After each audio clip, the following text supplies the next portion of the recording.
You clicked because you want an answer. Knight versus Gladiator. Steel versus sand. Fortress versus predator.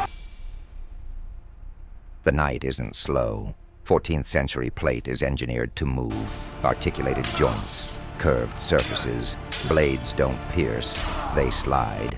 And the longsword, range advantage, leverage advantage.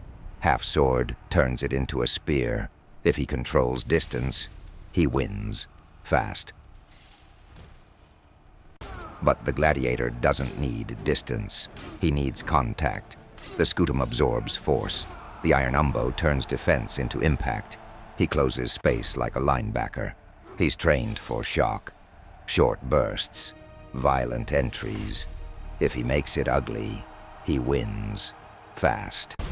Welcome to Warrior Labs. The knight is a triumph of medieval engineering. 14th century full plate was not crude, metal hammered flat. It was shaped, tempered, balanced, curved for deflection. The breastplate bows outward, not decorative, functional. Flat steel absorbs impact. Curved steel redirects it. A sword does not stop on a rounded surface. It glances, slides, loses authority. The pauldrons protect the shoulders without locking the joints. The cuisses protect the thighs without sacrificing stride. The gauntlets articulate. You are not punching with flesh. You are striking with iron. A fully armored knight carries between 45 and 60 pounds of steel. But understand this. That weight is distributed, suspended from the hips, balanced across the body. He can run. He can vault. He can wrestle. This is not a walking coffin. It is a mobile fortress.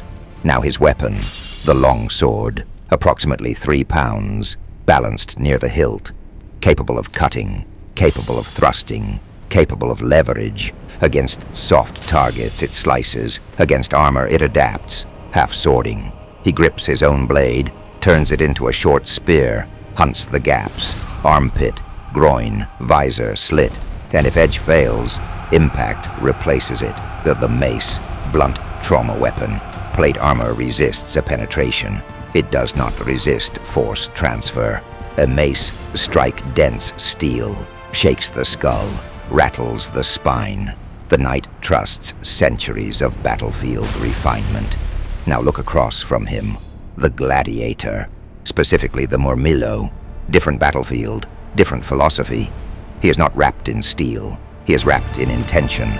His helmet, the Galea, heavy, enclosed, reinforced, limited vision, maximum skull protection.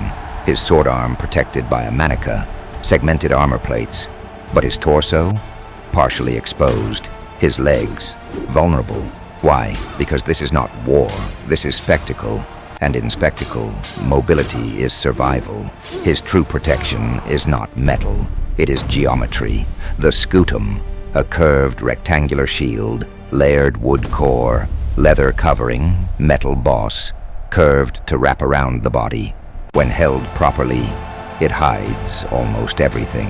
And unlike the knight's armor, the shield is active. He strikes with it. He blinds with it. He smashes with it. He pins weapons with it. It is not defense. It is control. Behind that control, the Gladius, short blade, 18 to 24 inches, double-edged, optimized for thrusting. Roman doctrine proved this weapon. Legionaries conquered the known world with it. Because in close quarters, short blades dominate. They do not swing wide. They enter narrow, under the rib, between plates, upward into soft tissue. The knight brings reach. The gladiator brings proximity. The knight believes in deflection. The gladiator believes in obstruction. One philosophy says, you cannot hurt me. The other says, you cannot reach me. And psychologically, that difference matters. The knight has trained for years inside armor. Confidence reinforced daily. Steel as security. The gladiator has trained knowing every exposed inch is a liability. His defense is not assumption. It is constant awareness. This is not just steel versus shield. This is weight versus precision, endurance versus execution, the forge versus the arena. Physical attributes. Before steel ever clashes, before tactics unfold, this fight is decided by flesh, conditioning, muscle, endurance, pain tolerance, because weapons are tools, but the body is the engine. Let's start with the gladiator. The Roman gladiator was not a random slave thrown into combat. He was an athlete, professionally trained, conditioned inside the ludus, the gladiator school. His diet was deliberate, high in carbohydrates, barley, beans, legumes, designed to build a layer of subcutaneous fat, not weakness, protection. That surface layer helped absorb cuts, reduce deep penetration from shallow wounds. Under that layer, dense muscle, explosive muscle. The gladiator trained for bursts, the high-intensity engagement, short rounds of violence, 10 seconds, 20 seconds, maximum output. He trained footwork relentlessly because balance was survival. One slip in the arena, and you were finished. He carried his shield constantly, which means his left arm and shoulder developed asymmetrically, thicker, stronger, conditioned to absorb impact. His reflexes were sharpened by necessity, half his body exposed. No plate armor to hide behind. If his shield was out of position for even a fraction of a second, steel found flesh. So his nervous system adapted. Fast reaction, explosive redirection, high-speed processing. But understand the limitation. His conditioning was optimized for the arena, not prolonged warfare. The knight's conditioning began in childhood, age 7, learning balance, learning weapon familiarity, learning discipline. By adolescence, he was a squire, carrying armor, carrying weapons, training daily. Strength development was not gym-based, it was functional, mounting horses in armor, sparring in armor, marching in armor, wrestling in armor. A knight's body was conditioned to move under load, and this matters because moving efficiently under 50 to 60 pounds of steel is not natural. It requires neuromuscular adaptation. His hips strengthened, his core thickened, his grip became iron. Years of sword work, years of grappling, years of battlefield conditioning. And battlefield conditioning is different from arena conditioning. A gladiator fights minutes at a time. A knight could fight for hours. Heat, mud, fatigue, chaos. He developed cardiovascular endurance beyond short bursts. Now let's talk mass and force. A knight often outweighed a gladiator, not always dramatically, but the addition of steel changes impact physics. When a knight shoves, it is not just body weight. It is body weight plus distributed armor mass. When he strikes, momentum compounds. Force equals mass times acceleration, and the knight carries more mass. However, mass does not equal speed, and speed does not equal endurance. The gladiator likely has the advantage in explosive burst, short-range acceleration, close-in reaction speed. The knight likely has the advantage in sustained output, total force generation, and shock resistance. Now let's address pain tolerance. Both men are conditioned for violence, but differently. The gladiator fights in front of a crowd. Humiliation is public. Failure is spectacle. Every injury visible, every weakness judged. He adapts psychologically to immediate survival pressure. The knight fights within a hierarchy, honor, reputation, but he also fights within formation, often supported, often shielded by allies. In this scenario, it is one-on-one, no formation, No cavalry support, just conditioning, just breath, just muscle under stress. So who fades first? If this fight ends quickly, the gladiator's explosiveness matters. If this fight stretches, the knight's endurance becomes dominant. So we measure explosive power, edge, gladiator, sustained stamina, edge, knight. Total kinetic mass behind impact, edge, knight. Reaction speed in tight quarters, edge, gladiator. But when you average total physical advantage, strength plus endurance plus load-bearing adaptation, the scale tips, edge in physical attributes, the knight.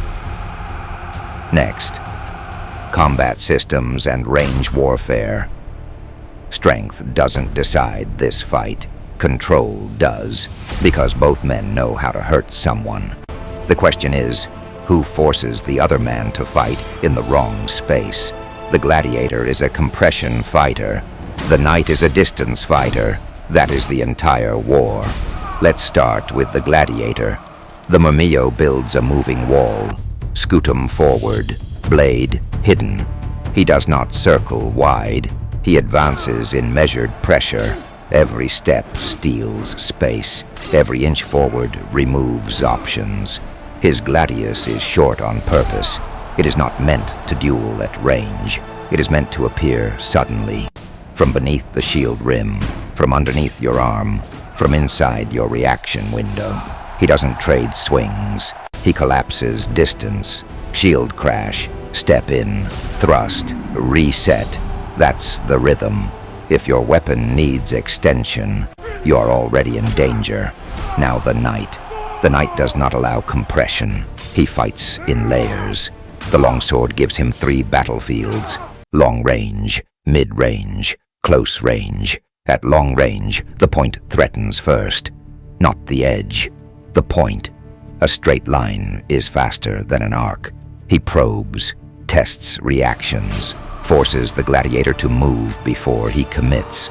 At mid-range, the blade cuts and retracts instantly. No wild swings. Every strike returns to guard. Every guard flows into another. Structured, controlled. Now the critical transition. If the gladiator crashes successfully, the knight does not panic. He shortens the weapon, half sword. One hand leaves the hilt, grips the blade. Now the longsword becomes a spear, compact, rigid, driving toward armor gaps, armpit, groin, visor slit. This is where most people misunderstand medieval combat. It was not about hacking plate. It was about entering seams. And if range collapses completely, the knight grapples. Armored systems integrate wrestling. He hooks behind knees, controls elbows, twists hips, uses the sword as a lever. If you stumble once, you may not stand again.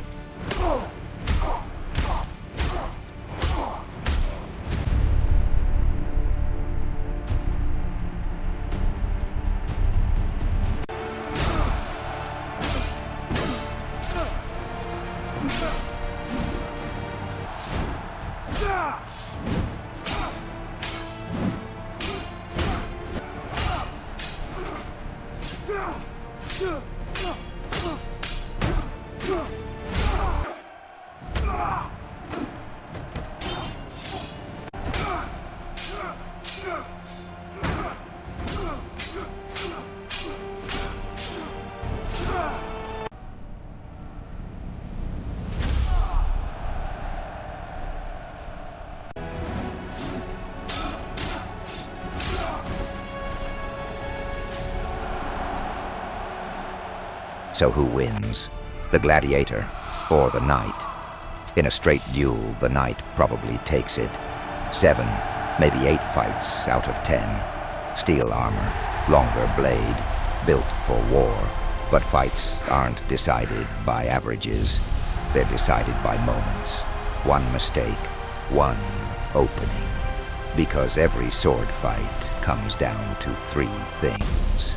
Distance, the bind, the finish.